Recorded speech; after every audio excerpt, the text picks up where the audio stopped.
السلام علیکم ناظرین، میں سمیم عالم بات کرتے ہیں اسلامی سال کا پہلا مہینہ محرم کا۔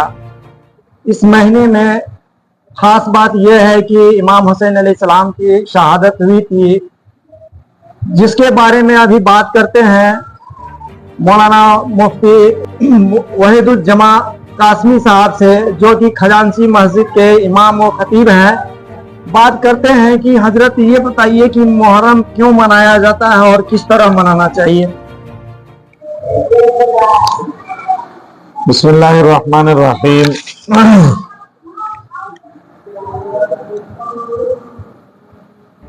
اللہ تبارک و تعالی نے سال کے 12 مہینے عطا کیے ہیں، جس کو قرآن کریم میں اللہ نے فرمایا ان عدت الشہور عند اللہ 12 شہرا فی کتاب اللہ،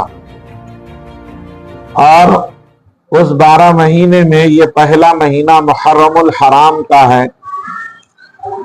محرم الحرام اس کے معنی ہی ہیں تقدس کے، احترام کے، مکرم کے، اور یہ مہینہ نہایت مکرم اور محترم مہینہ ہے۔ تاریخ اسلام اس بات کو بتاتی ہے۔ حضرت آدم علیہ نبینا علیہ الصلاۃ والتسلیم کی توبہ اسی ماہ مبارک میں قبول ہوئی۔ حضرت موسیٰ علیہ الصلاۃ والتسلیم کو نبوت اسی ماہ مبارک میں حاصل ہوئی۔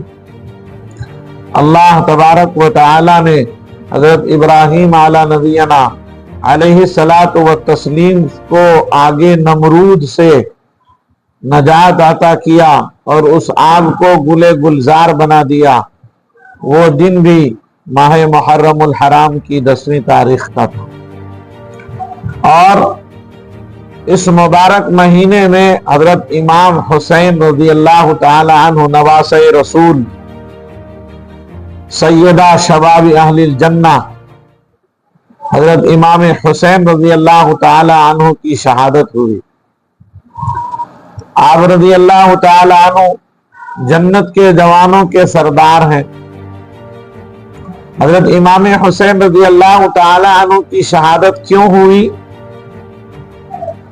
حضرت امام حسین رضی اللہ تعالی عنہ اس دین کی حفاظت، دین کی بقا کے لیے، دین کی ترویج کے لیے، اور نانہ رسول صلی اللہ علیہ وسلم کے لائے ہوئے دین کی حفاظت کے لیے آپ جب مدینۃ المنورہ سے کوفہ کی جانب روانہ ہوئے تو میدان کربلا میں ظالموں نے آپ کو گھیرا، اور آپ رضی اللہ تعالیٰ عنہ اپنے مکمل اہل خانہ کے ساتھ، اپنے قافلے کے ساتھ ظالموں کا مقابلہ کیا، اور حق کے خاطر میدان کربلا میں آپ کو شہادت نصیب ہوئی۔ آپ رضی اللہ تعالی عنہ نے تاریخ دنیا میں، تاریخ اسلام میں اس بات کا پیغام دیا کہ دین کی خاطر اپنے آپ کو لگانا، تن من دھن دین کی اور شریعت کے خاطر اپنے آپ کو لگا دینا، یہی انسانی زندگی کا اصل ثمرہ ہے، مسلمانوں کا اصل ثمرہ ہے۔ حضرت امام حسین رضی اللہ تعالی عنہ شہادت سے قبل آپ نے میدان کربلا میں نماز ادا کی، وہ نماز جس کے لیے رسول پاک صلی اللہ علیہ وسلم نے فرمایا میری امت اس نماز کی حفاظت کرنا۔